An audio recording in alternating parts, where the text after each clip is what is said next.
This is Talk About Topeka on Gab Local TV and TV 25. This episode brought to you by Field of Greens and The Break Room.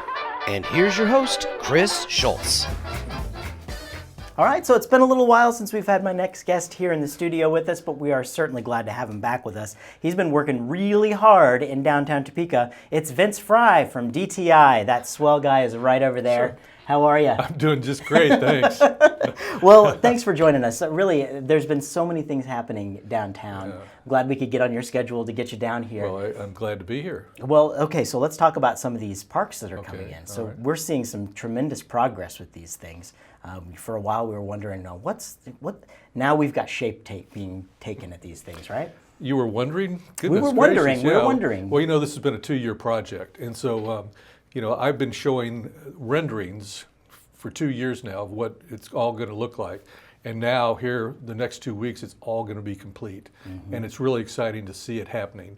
But, we went out to raise money to enhance what the city was doing with the infrastructure along Kansas Avenue.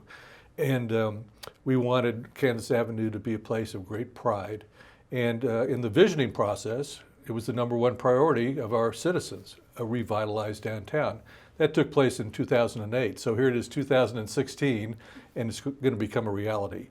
But we did that by raising $3.8 million from the private sector to make these enhancements along Kansas Avenue. Now, just a point of order there, the original goal was $1.8 million. Right. So now we're $2 million higher than the Correct. original goal to raise Correct. from the private sector, which says, wow, did we want this? Yeah, we did, right? Right. Yeah, it's obvious that, the private sector wanted it. They said it's essential. If you're a big corporation, you have to be able to recruit the type of talent that you need for your business and retain them. Quality of life is certainly a great part of what goes into recruiting, and a vibrant downtown is part of that.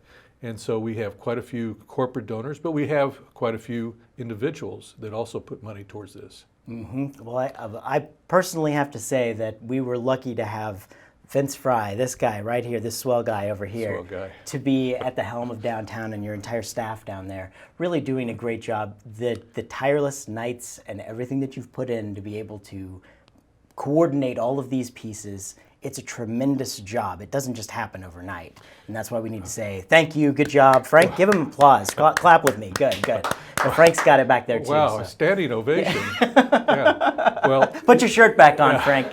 I appreciate that, but the reality is there's been a lot of people involved for many years on this, even before I got involved. And so it couldn't have happened without a great group of people that saw the vision and made it happen. And they stuck with it, Yeah. so it's very cool. Now tell us a little bit about some of the parks that are down here and what the progress we've been seeing. Well, in each block there are pocket parks, 2 in each block. They're about 20 feet wide, maybe 30 feet long. The corporations that put in a significant amount of money got to design their own pocket park. Most of them have a theme related to what they do in their business. Mm-hmm. Fidelity Bank and Mars Chocolate in the 600 block, and of course Mars has a theme for kids. They have a rubberized surface under a kind of a climbing gymnastic type of structure in the colors of M&M's candies. Very cool. Yeah. So as president of DTI, do you get to play on the structure before anyone else? Well, I don't get to play before everybody else, but I'm glad to know it's a rubberized surface, so when I am climbing on it and fall off, I won't be injured. Excellent. That looks great down Yeah, there. it really is very colorful. And that's in front of Wolf's camera. Fidelity, they wanted a place where they could have artists and music, and so they have a venue with the canopies that people can perform under in front of their bank. Capitol Federal has a beautiful fountain that's being completed right now out in front of their corporate office in the 700 block. I did a walkthrough, saw water in that thing, and I Yeah. was like, hey, there we go. We It got holds water. We Yeah, got water. even so, better. Yeah. There you go. Yeah. And Hills is in that block, and of course they're all about pets, so they'll have a statue of a little boy and a little girl playing with a dog and a cat. In the 800 block, right out in front of West Star, is their new pavilion. Beautiful place. We had our noon concert today on their stage there, and a big crowd. but it's a venue for music. It's a Wi-Fi hotspot, a charging station for electric cars. It's typical of what you would expect for an electric power company. Yeah. Yeah. And of course, those concerts, they have the concerts this summer throughout downtown every Wednesday at lunchtime. So check it out. That's right. Down there. That's so, right. Yeah.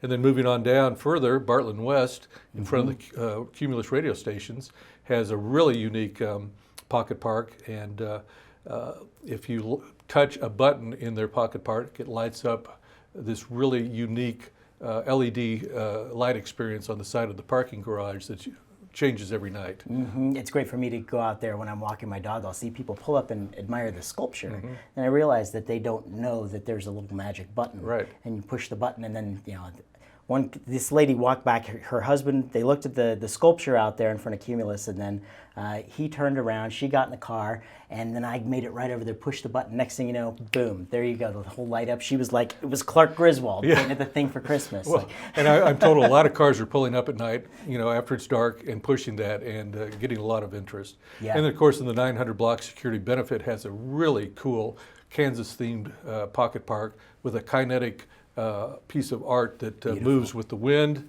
called Chief 2, and they'll have a life-size bison in there made out of limestone. And then Burlington Northern Santa Fe completes it with their railroad-themed pocket park and a statue of our founder of this community and the railroad, Cyrus K. Holliday. Absolutely. Then you get down there, we've got the Harry Colmery Park in the 900 block as well, right next to that one. So check it out. We're going to have more from Vince coming up after a quick break. Thank you so much for telling us all about the pocket parks. We're going to talk a little bit about some events that are coming up in the downtown area. So don't go away. This episode brought to you by Field of Greens and The Break Room, because TV 25 cares.